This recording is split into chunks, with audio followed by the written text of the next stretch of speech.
Hi all, welcome to the channel Cloud Knowledge. Today in this video, we'll study about creation of data pipeline in Microsoft Fabric.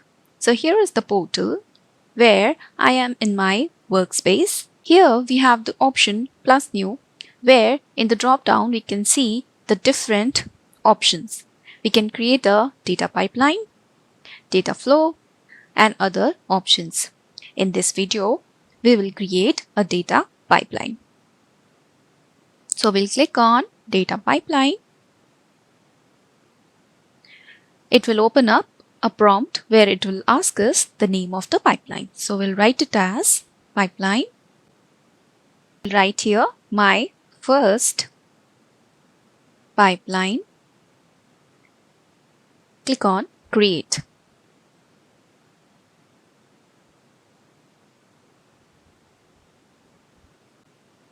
It's creating in the background. Now it will open up this page, home page, where we have the different options available at the top. You can see save, validate, run, schedule, etc. And here at the center, it will give us the option to start build our data pipeline using these activities. Add pipeline activity, copy data, choose a task to start. So we'll take in this example copy data activity, which is somewhat similar to the Azure Data Factory copy activity. We'll click on copy data. After clicking there, we will have this big prompt where we have to choose the data source, connect to the data source, choose data destination, connect to it, and review and save. So the first option is that we have to choose the data source. In choosing the data source, it will give us the sample data. It has the sample data of some COVID related, taxi related, diabetes, holidays, and retail. In this example, we will not consider these sample data. Instead, we'll go below to the data sources option. And here under the all categories, it will have the different data sources, Azure as well as non-Azure displayed here. So we could connect to one of these data sources. In this case, and in this example, we will connect to Azure Data Lake Storage Gentoo account. So we'll click on the third tab, Azure. It will display all different data sources present in Azure. Blob storage, DBs, storage Gentoo account, etc. In this example, we will take Azure Data Lake Storage Gentoo account. So we'll click on this storage Gentoo account and then next. Next, it will show up Azure Data Lake Storage Gentoo, and here it will show up existing connection if you have already created it, and create new connection where we will create a fresh connection to connect to this Data Lake Storage Gentoo account. So we'll click on create new connection, so that in this video we'll learn how we'll create new connection to the Data Lake Storage Gentoo of Azure. After clicking on new connection, it will show up these options. Connection setting is the first one, where we have to give the URL of the ADLS Gentoo endpoint to connect to. To avoid invalid credential errors, be aware to use the .dfs rather than .blob. This is very important. In Fabric connection of the data source, we have to change the URL from .blob to .dfs. Ensure you are assigned a blob specific role and have network access set appropriately.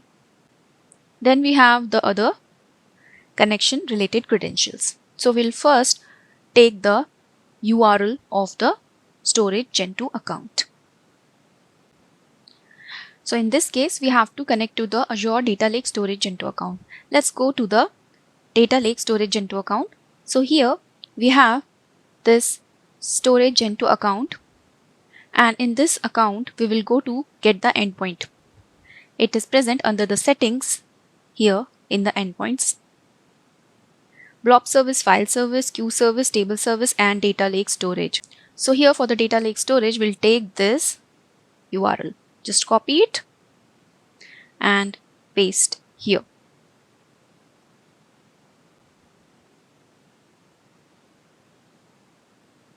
Now we'll click on sign in. It will prompt us to sign in with our credentials.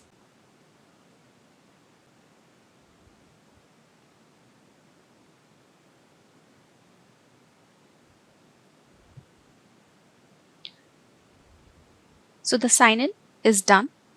We'll click on next.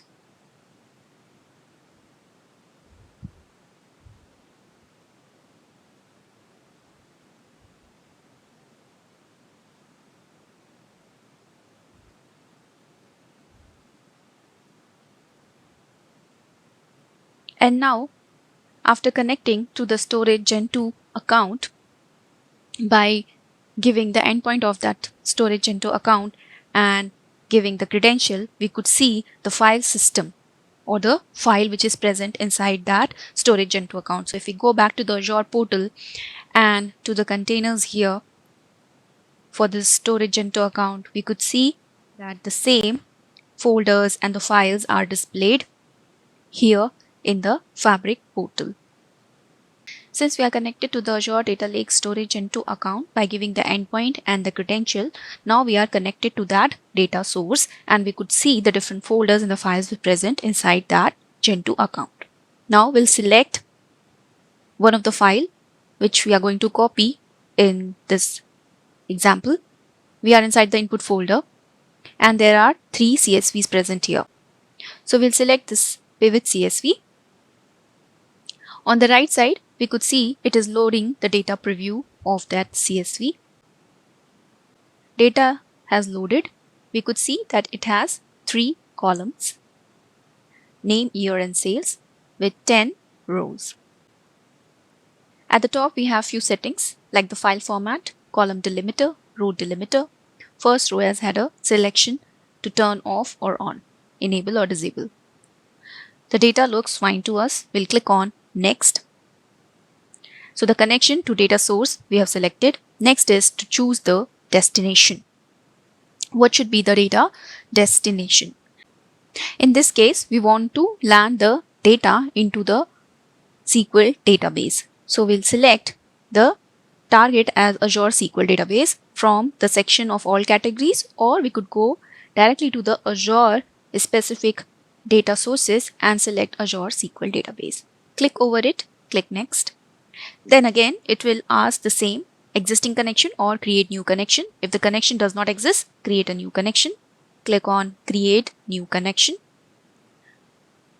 It will show us the different connection settings. So the first one is the server, which will be in the form of this example, which is shown here. Server is the specifier server to connect to using the format server and port. The port number is optional. So in order to give the server details, we have to again go to the Azure portal and go to the database. So here we are in the SQL database. If we go to the overview of this database, we have the server name here. We'll select the server and we'll copy the server name, paste it here. The database name was CK SQL DB. We'll copy the name of the SQL database, Azure SQL database, paste here, and then click on next.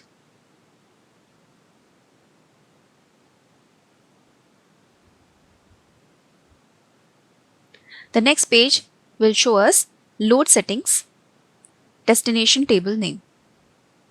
Load it into new table or load to existing table. If the table already exists and we want to load further rows into that table, we can use the second option. But in our case, we are loading it into a new table. Destination table name, DBO and pivot input. DBO is the schema and it has given the same name as the input file. It has chosen pivot input. We'll leave it as is, or we can give user friendly name here, whatever we feel like. Then comes column mappings, name, year, sales, the type which is coming from the source, and in the destination how the type should be. Column mapping looks fine. We'll click on next. Next, it will show us the review, the copy summary, connection name, file name, connection name, and table name.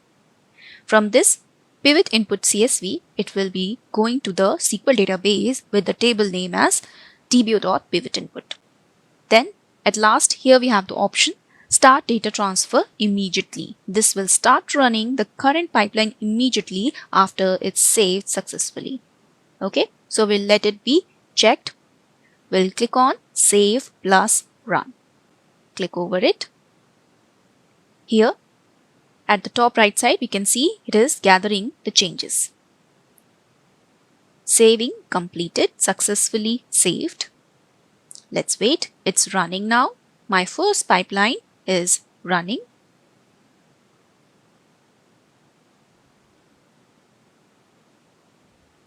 If we go to the output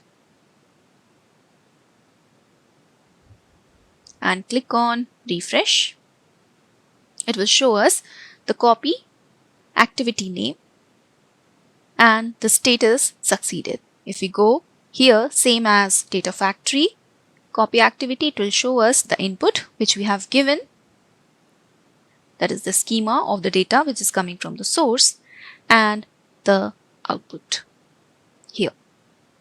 Okay, source, sync details, and the data which is copied. So let's now check after the successful completion of the copy activity whether the CSV data of the pivot input is copied to the Azure SQL database. We'll go to the Azure portal, and here we'll go to the query editor, login, and here we'll try to query pivot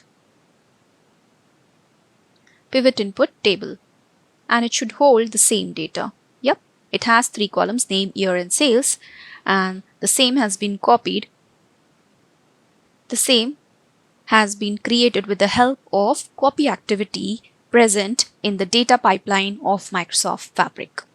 Here also we can note that the activity type, run start, duration, activity run ID is generated same as the data factory execution of the pipeline. At the top we can see it has a save button, save as button, validate, run, schedule to schedule with the help of the trigger option, run history to check or view the run history, then copy data, data flow, notebook, lookup, invoke pipeline, and the important activity lists which are introduced in the Fabric.